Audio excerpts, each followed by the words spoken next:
Provavelmente é só uma questão de tempo até que Ange Postecoglou caia do cargo de treinador do Tottenham. Pensando nisso, eu e uma galera já tá pensando no novo treinador pro Tottenham. E o escolhido da vez vai ser Andoni Iraola. Hoje vai ser um daqueles vídeos meus onde eu monto o elenco com um time e um treinador que eu acho que poderiam dar certo, poderiam dar match. E não só isso, eu vou também incrementar esse time, trazer peças já pensando no futuro e coisas que talvez sejam possíveis para o Tottenham financeiramente, né? Pensando sempre nessa parte e que podem melhorar o clube. Esse treinador também, ele lembra um pouco Mauricio Pochettino. Durante o vídeo talvez eu aborde um pouco essa questão. Pra quem caiu aqui de paraquedas e não me conhece, eu sou o Corvo, apresentador desse canal. Seja muito bem-vindo ao Plano Blues. Cara, o Tottenham é um time que nos últimos anos contratou vários treinadores e a maioria deles deu errado. São treinadores vencedores, né? Por exemplo, um caso que eu vi a galera falando é o caso de Antônio Conte, né? Porque ele é um treinador que ganhou em todo lugar e no Tottenham ele não conseguiu. E a galera começou a culpar ele, né? Falando como se ele fosse um péssimo treinador. E agora que ele tá no Napoli, você vê que o desempenho continua ali, né? Que Conte continua sendo Conte. O problema era o Tottenham. Assim como foi com o Mourinho, né? Que depois sai do Tottenham pra ir pra Roma e faz uma pontuação parecida e tem resultados mais significativos dentro da Roma, né? Transformou a Roma de um time mediano em um time competitivo. Poderia ser grande se ele tivesse continuado lá, né? Tem muitos outros casos por aqui. Eu acho que o último grande treinador que o Tottenham teve foi Mauricio Pochettino. Um treinador numa situação extremamente parecida com a de Andoni Iraola. Um cara que se destacou em um clube ali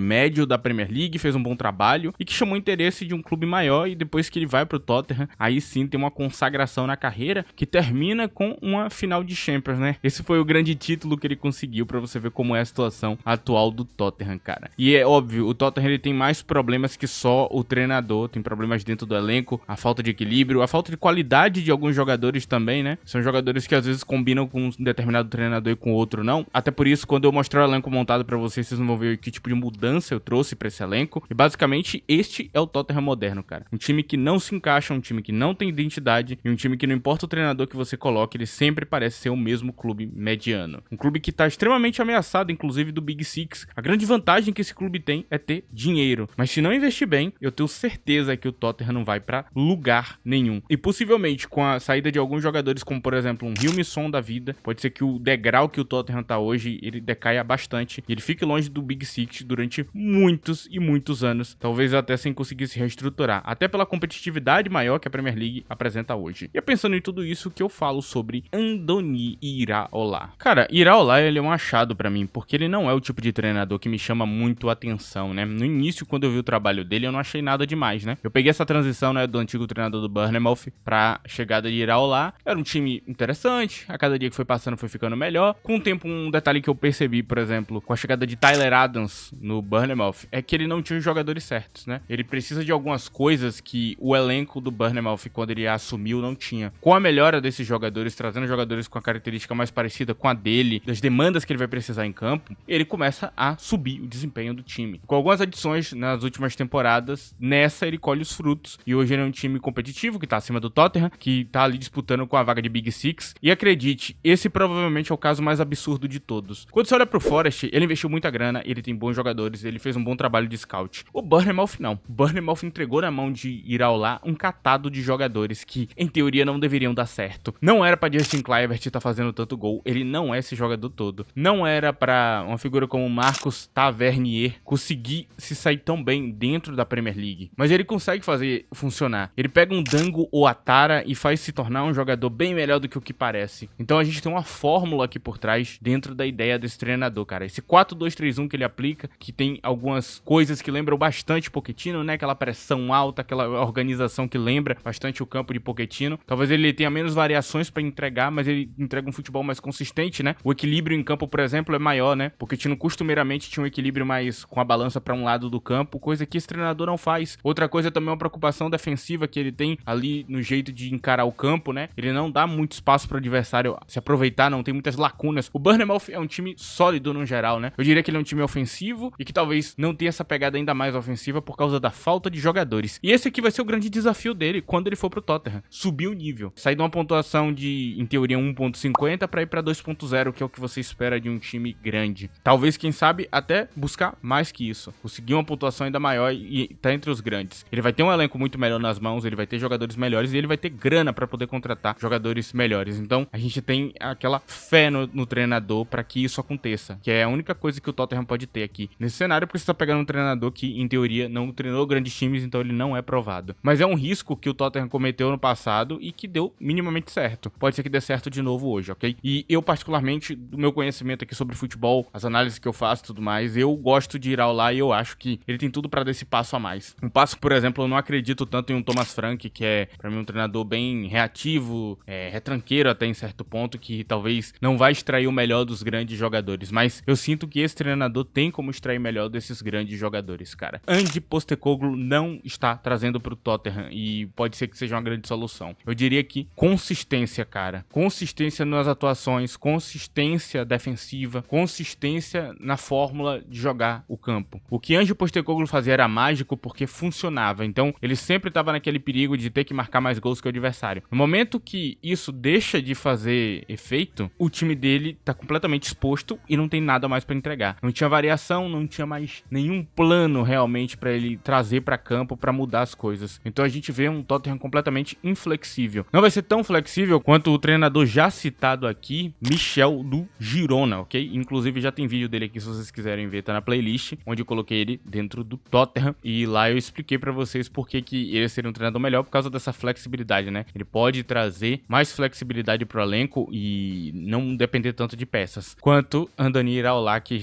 eu já trouxe aqui umas peças que talvez sejam mais caras e até mesmo uma reformulação de elenco. Já tô falando demais, agora eu vou mostrar pra vocês o elenco montado e tentar explicar essa ideia aqui da melhor maneira possível. Bom, cara, mas antes de eu mostrar o elenco montado, eu vou pedir pra você que, por favor, não esqueça de deixar o like nesse vídeo e, se possível, use a opção de hype aí na aba de comentários, você passa pro lado, essa opçãozinha de hype que já ajuda bastante o canal se você tiver no smartphone. E se você quiser ter um contato maior comigo, me siga no Twitter, @ddcorvo, vai estar aí na tela. Eu comento o mercado do futebol diariamente, comento futebol no geral diariamente, lá, memes, zoeirinha, você pode conversar comigo, tu lá, direto no Twitter. É isso, vamos lá. Tô aqui dentro do meu Line-Up Builder, como vocês podem ver, tô aqui com o elenco montado, os jogadores que eu escolhi, ok? Sim, rapaziada, isso aqui é um pouquinho salgado, sim, eu sei disso. E sim, tem a falta de alguns jogadores que vocês conhecem, que vocês gostam, e sim, isso é respeitando a ideia do treinador, mas pra frente eu vou explicar pra vocês. Bom, o gol, como a gente começa, né, pelo goleiro, tá inalterado. Eu mantive Vicário, Kinski acabou de chegar, eu não sei o que vai ser do futuro dele. O que eu achei de Kinski ele defende bem, mas ele é maluco com os pés. Ele toma decisões bizarras, então não é feito pra esse jogo onde você tá acionando o goleiro o tempo inteiro, e eu não vejo isso acontecendo no Bournemouth. O acionamento do goleiro é muito bem explicado e simplificado, ao ponto de quase qualquer goleiro conseguir trabalhar desse jeito. Não é aquele acionamento absurdo nem nada do tipo, e Vicário tem uma qualidade excelente com os pés. Kinski talvez tenha uma tendência a melhorar aí o jogo dele, como também os goleiros reservas do Bournemouth, tirando Kepa, não são tão bons, então eu não vejo por que alterar nessa parte. Na zaga eu tenho um foco aqui em zagueiros centrais, né, porque é o que ele usa, né, ele usa 2 zagueiros centrais ali, então sim, vai ter uma centralização legal dos zagueiros. Os zagueiros eles participam de uma maneira um pouquinho diferente do jogo, então eu tenho aqui Romero e Kevin Danso na direita, que é um jogador já contratado do Tottenham, né, que vai entrar pro time aí em breve. Nós temos Van de Ven e Ndická na esquerda do campo, que pode fazer esse papel aqui. Eu acho o Van de Ven um jogador melhor que Ndická, mas Ndická é um excelente jogador também, muito completinho, um ótimo zagueiro central. Acho que tem físico pra Premier League, pode ser um reserva bom pro Tottenham, ok? Coisa que ele tem muito pouco. Lembrando que pra pagar algumas contratações aqui, o Tottenham vai precisar vender, então a galera que não tá aqui e que eu não citar, provavelmente já deve estar vendida também. Bom, na lateral esquerda nós temos o Dog e Milos Kerkez. São 2 jogadores que eu acho que conseguem cumprir boa parte do papel do lateral. Eu gosto de o Dog marcando, ele é um excelente marcador também. Kerkez é melhor que ele nessa parte, mas o Dog tem uma chegada à frente mais interessante. Então ele é um jogador que, pra mim, ele deve continuar no Tottenham. Nós temos Spence, que tá numa fase absurda, né? Ele tá muito acima da média, e eu acho que a tendência dele é manter. Ele ganhou consistência como jogador. Talvez ele não faça uma temporada muito superior ao que ele tá fazendo hoje, e se ele manter o comportamento e os treinos e tudo mais, eu acho que ele vai ser um bom jogador. Marca muito melhor que, por exemplo, um Pedro Porro. Na reserva nós temos aqui Archie Gray e clara dúvida, cadê Pedro Porro? Sim, tá vendido nesse cenário. Pedro Porro é muito frouxo marcando. Eu não gosto dele marcando e eu não conheço alguém que tenha assistido as partidas e ache ele um bom marcador. Ele é frouxo e ele é muito frágil em 1v1. Lembra um pouco até Alexander-Arnold em certo ponto, só que ainda pior porque ele se posiciona mal também. Ele faz o favor de se posicionar igual um maldito desgraçado às vezes. Então ele é um jogador muito inconsistente pra se manter num padrão defensivo como esse treinador vai pedir. Essa linha de 4 aqui é bastante defensiva. Kerkez tem um trabalho defensivo incrível dentro das partidas, então você já sabe que o lateral que realmente se destaca com ele vai ser mais defensivo, você tem que ter esse foco. Os que eu coloquei aqui são muito bem. Gray, por exemplo, é quase um zagueiro, ele é muito bom marcando, pode botar ele inclusive em outras posições de campo também. Os outros laterais estão todos vendidos, inclusive o tal do Reguilhão, que eles precisam vão achar um lar pra esse cara muito imediatamente, cara. Enfim, mas agora vamos pro meio de campo. É uma dupla de volantes defensivos que a gente tem aqui. Eu trouxe João Palhinha na titularidade em cima de Bissouma. E agora a grande dúvida é como vai conseguir João Palhinha? Peraí que eu te explico. Nós temos Yuri Tielemans e Bentancur na reserva. Aqui quem tá sobrando é o tal do Sarr, né? Que eu tentaria até manter, porque ele pode jogar de primeiro e segundo volante. Então ele seria uma quinta peça que você tem que ter no elenco, ok? Só pra deixar claro, uma temporada inteira você vai precisar pelo menos de uns 5 volantes. Agora a dúvida, como é que você consegue João Palhinha, cara? É bem simples de entender. Ele não joga bem com o treinador atual do Bayern de Munique. Ele não é um bom jogador do elenco. E ele não é um jogador que tá sendo utilizado. Só que ele é um veterano. Ele não pode ficar sem jogar. Então, conseguir João Palhinha é até fácil. Não é muito difícil, não. Então, eu acho que o mercado inteiro hoje tem que olhar pra João Palhinha e tentar contratar ele, cara. Porque ele provavelmente vai sair bem barato do Bayern de Munique aí. Porque não deu certo. No meu ponto de vista, pro nível dele e o fato dele não tá jogando quase nada, não deu muito certo. O treinador percebeu que os outros jogadores do elenco do Bayern são mais cerebrais que ele e ele perdeu espaço em campo. Só pra explicar aí pra vocês o porquê que Palhinha tá tão atrás. E até um tal do Konrad Laimer, que é um jogador também interessante do elenco, provavelmente tem mais prioridade que ele, que é um jogador que pode jogar até na lateral. Então, Palhinha vai ficar extremamente sucateado. Pela idade dele, ele não pode ficar sem jogar. Ele tem nível pra veterano e com um treinador que encaixe melhor com ele, com certeza ele vai fazer um bom papel. É perfeito com o nosso querido Iraola, por isso mesmo que eu escolhi ele. Agora a gente vai pro ataque, né? Começar no nosso meio atacante, nós temos James Maddison e Kulusevski na reserva. O nosso querido Kulusevski, what a player, né? Nosso querido garoto aí, cara, ele é muito bom também como meio atacante. Eu não curto muito ele na ponta, eu acho ele completamente não incisivo como ponta. Ele não tenta fazer gols, ele não se posiciona pra fazer gols, ele fica só criando o jogo e passando bola, com muita qualidade. Então é melhor que ele vire um meio atacante mesmo. Agora ele vai ter um desafio ali de posicionamento que eu acho que ele consegue cumprir com o passar do tempo. Não só isso, as outras figuras que eu escolhi aqui, como uma figura que tem de Rasher aqui na reserva e esse aqui que vocês estão vendo, podem jogar de meio atacante também. Então, se Kulusevski não se adequar, não é um problema. Esses jogadores podem cumprir esse papel aí e depois eles tentarem trazer outro. Até porque eu também manteria o tal do Mike Moore, o nosso querido Bergvall, é claro, ele estaria aqui. São peças extras e também o nosso querido Odobert, mas aqui eu explico porque o Odobert continua. Na direita do campo nós temos Mohamed Kudus e Ryan Cherki, que são dois jogadores interessantes. O Ryan Cherki seria um pouco mais barato, o Kudus seria bastante salgado, né? É um jogador que custou uma grana pro nosso querido West Ham. Um jogador que eu acho que se encaixa bem com o treinador, vai ser uma máquina junto com ele e vai ser um jogador que vai ter uma produção parecida com a de Son, né? Não vai ficar tão atrás como hoje rola, né? Apesar de Brendan Johnson fazer muitos gols e ele não tá aqui, eu não quero que ele continue no Tottenham de jeito nenhum. Nós temos Ryan Cherki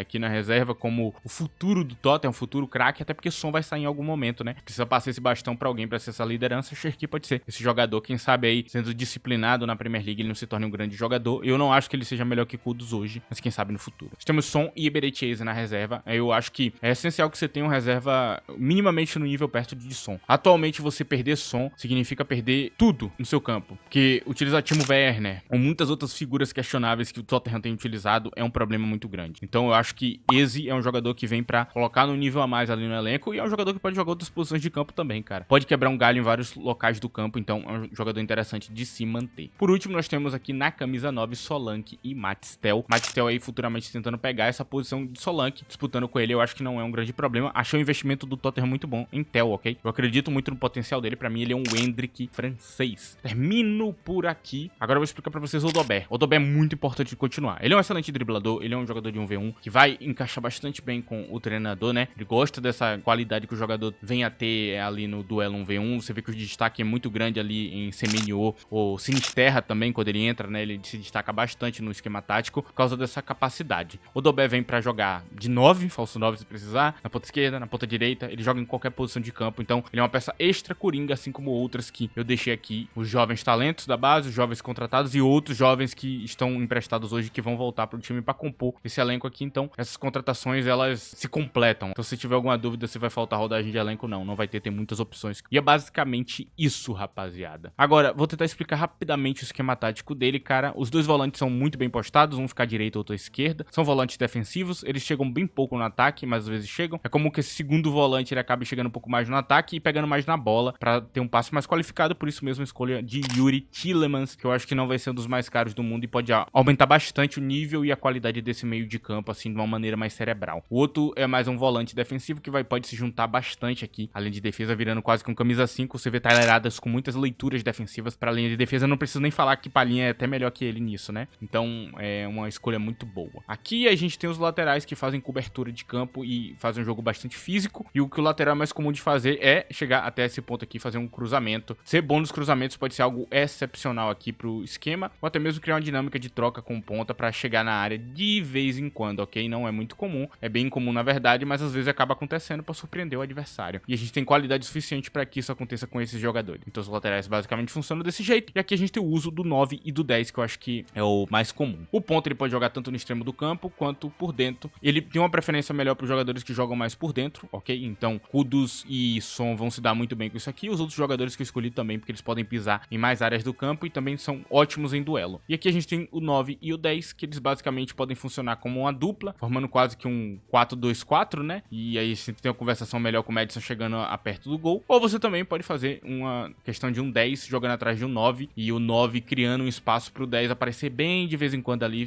e finalizar o gol, como o Kluivert muitas das vezes faz. Essa qualidade aqui cerebral de Madison também é muito boa para munir o jogo de trás, né? Madison pode dropar pro meio de campo para desafogar o jogo, como às vezes também rola dentro do elenco do Bournemouth, ok? Tem jogadores que fazem isso. E basicamente essa aqui é a simplificação mais básica do que esse treinador faz. Eu tento explicar bastante por cima e é isso, rapaziada. Espero que vocês tenham gostado desse vídeo, dessa ideia. Para quem me perguntou sobre esse treinador com Tottenham, sim, eu acho que é uma boa junção, sim. É um risco, ok? Tem treinadores melhores no mercado, como eu já sinalizei aqui, Michel, mas é um treinador interessante aí para se ter como opção numa possível demissão de Ange Postecoglou aí, tanto no meio dessa temporada quanto ao fim dela. Eu prefiro que seja ao fim dela, sinceramente. É isso, rapaziada. Esse aqui é o vídeo de hoje. Espero que vocês tenham gostado. Obrigado a presença de todos, obrigado a todos que colaram, obrigado a você que deixou o like, que hypou esse vídeo e fez ele pra frente. Muito obrigado, ok? O seu apoio. É isso, rapaziada. Tchau.